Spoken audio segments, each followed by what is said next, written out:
Litre প্রকাশ করতে হবে।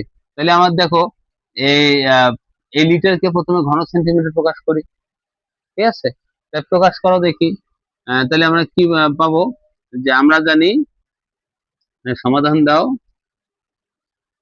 সমাধান দিয়ে লেখো। আমরা জানি, কি জানি বলো তো, কি জানি?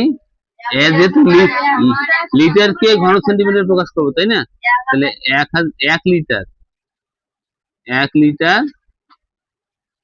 সমান 1000 ঘন সেন্টিমিটার। এখন এই বিষয়টা তোমরা বোঝো কিনা, যে আসলে আমি এখানে সেন্টিমিটার দিলাম না কেন, আর পাশে লিটার দিলাম না কেন?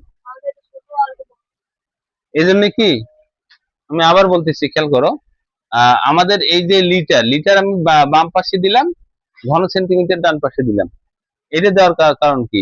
আমি ঘন সেন্টিমিটারকে বাম পাশে না দিয়ে ডান পাশে কেন দিলাম? হুম, এটা কি কেউ বোঝো? হ্যাঁ, কেউ কি বোঝো? আচ্ছা, খেয়াল করো, তোমার প্রশ্নটা ভালো করে খেয়াল করো, যে কবিতাদের বাড়ির পানির ট্যাঙ্কে 80 লিটার পানি ধরে, ট্যাঙ্কের আয়তন কত ঘনমিটার? তাহলে এখানে কি ঘনমিটার চাইছে, তাই না? কি চাইছে? মিটার। তাহলে আমাদের যে জিনিসটা চাবে, আমাদের কাছে যে জিনিসটা চাবে, সেটাকে সবসময় সমানের ডান পাশে রাখতে হবে। কেমন বুঝছো কি বললাম? যেটা চাবে, যদি এখানে টাকা চাই, টাকাকে ডান পাশে রাখতে হবে, মিটার চাইলে মিটারকে রাখতে হবে, তাই না? আবার কি, যদি লিটার চাই, লিটারকে, মানে আমাদের কাছে প্রশ্ন যেটা বলবে, সেটাকে সমানের ডান পাশে অবশ্যই রাখতে হবে। ক্লিয়ার?